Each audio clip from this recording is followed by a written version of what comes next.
The original Mona Lisa only had one appearance in the Fred Wolf cartoon, but that single episode was enough to turn her into a fan favorite in the turtle mythos. So when the team behind the 2012 cartoon went looking for classic characters to reinvent, Mona seemed like low-hanging fruit.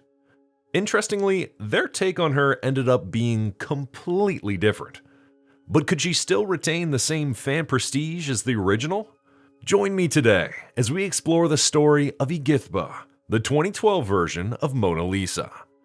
Given the nature of the 2012 show as a bridge between generations, bringing back Mona Lisa was a no-brainer.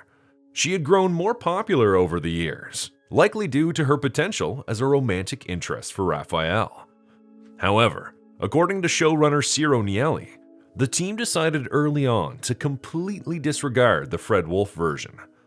That meant that this new Mona would be a very different kind of character.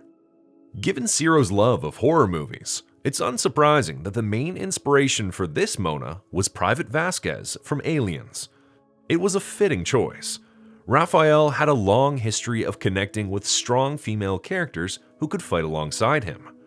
It's unclear why Ciro thought the original Mona wouldn't work in this version, but I suspect it's because she might have been a better fit for Donatello, something the IDW comics would eventually explore. But that's a story for another video. Once the team had their inspiration, lead character designer Du Hong was tasked with bringing Mona to life through concept art. While her final version was the result of a team effort, it was writer John Shirley who officially introduced her in the episode The Moons of Thalos 3 during the show's 4th season.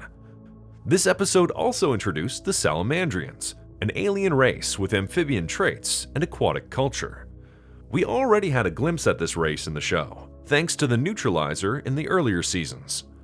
Mona Lisa was played by Zelda Williams, who not only had a lot of experience voicing strong characters, she also returned for Rise of the TMNT to voice Cassandra Jones. And if you didn't know, yes, she's Robin Williams' daughter. As a bit of trivia, Robin was a huge TMNT fan, and even convinced Judith Hoag to take the role of April O'Neil in the first movie. So, who was this new version of Mona Lisa, and how did she cross paths with the Turtles? They literally crashed into each other. It all happened when the Ulixes materialized in the middle of a battlefield between the Salamandrians and the Triceratons. After detecting their presence, the Triceratons shot the ship down, forcing them to crash land into the moon of Thalos, taking a Salamandrian ship down with them. The situation was dire. The moon was barely inhabitable, but it had Irelium metal, the one resource they needed to repair their ship. But the Salamandrians weren't happy with the situation. Commander Githraka and Lieutenant Igithba, who I'll call Sal Commander and Mona Lisa from now on, decided to destroy them and take the Irelium for themselves.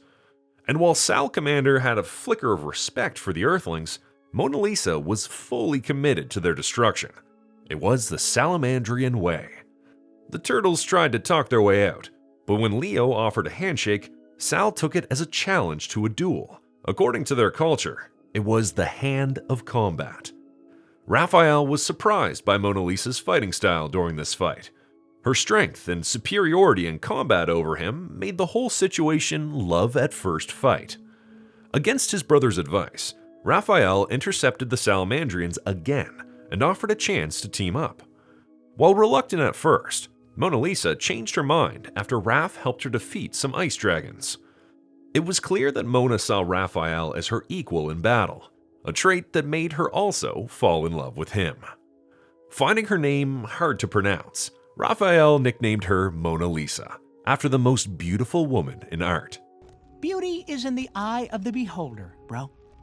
Their first adventure almost ended in tragedy, as they were all running low on oxygen. Before blacking out, Raphael told Mona that he wished he could tell her how he felt. Surprisingly, Mona grabbed him by the shoulder and told him she already knew. After waking up, Raphael and Mona had a moment together, and she expressed her feelings in her own language. After that, they shared their first kiss. After that first mission, Salamander and Mona traveled to Dimension X to form an alliance with the Krang against the Triceratons. But the moment Krang Subprime learned they were friends with the Turtles, he threw them in a dungeon. Fortunately, Mikey and Raph arrived to rescue the Outram Queen. Sal remained skeptical of the Outrams, but Mona, having learned from her earlier misjudgment, chose to trust Raph's word. With the Outram's help, they defeated Krang Subprime, and after that battle, Mona and Raph officially confirmed their feelings for each other. Since they had no choice but to continue with their busy missions, the two kept in touch through intergalactic email. Unfortunately, that communication was intercepted by Armageddon, who was working with Lord Dreg, and used it to bait the Turtles into a trap. Dreg blackmailed Mona into convincing the Turtles to help her rescue Salamander from his planet. In exchange for their help, Dreg promised to free Sal and not invade Salamandria. After delivering the Turtles to him, Dreg freed Sal, but refused to stop his invasion of her planet. Mona and Sal were very slow to break their pact with Dreg, despite the impending death of the Turtles. And after seeing them facing a Scorpionoid, Mona decided to fight back. And timely, as April, Donnie, and the Fugitoid had just arrived to rescue them. Mona Lisa reconciled with Raphael during their escape, after telling him she loved him. The Turtles returned home to save their planet, while Mona stayed busy as Dreg launched an invasion of Salamandria. After a long battle, she and Salamander managed to push him back. They were later sent to Earth to track down the Neutralizer, the Salamandrian traitor who had taken Sal's eye. This time, the Salamandrians and the Outrams worked together. During their mission, Raph asked Mona to stay on Earth, something she couldn't even consider, as her life was devoted to battle and the honor of her people.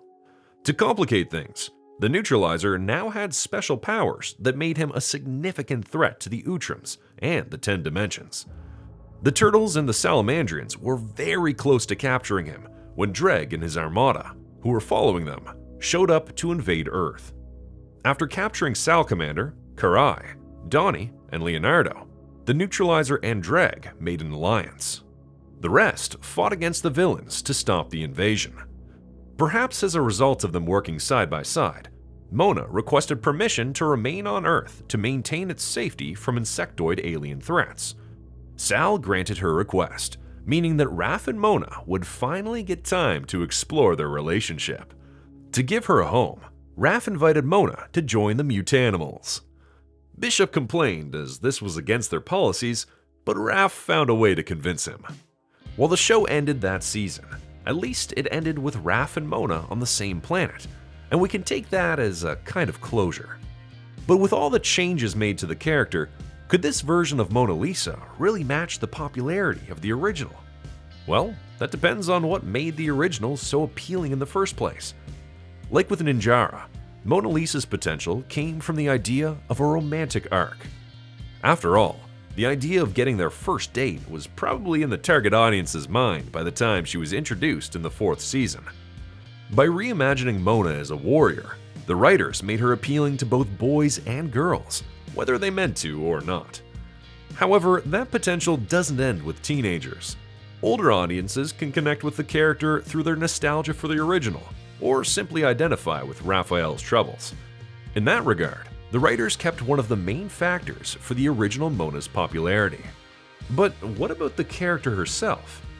Well, they're very different from each other. The original was brainy and resourceful, while the new one was strong and loyal to her cause. In this regard, it's just a matter of taste.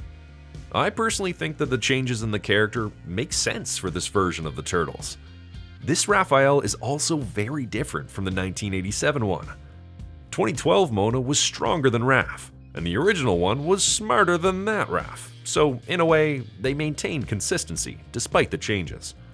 Having said that, I see more potential in the original as a standalone character, but I believe that with the right writers, the 2012 Mona could also stand on her own without needing support from Sal or the Turtles. What do you think? What makes this version of Mona your favorite? Or what's your favorite take on the character? Let me know in the comments. And don't worry, I'll also cover the IDW version soon. Thanks for watching. See you in the sewers.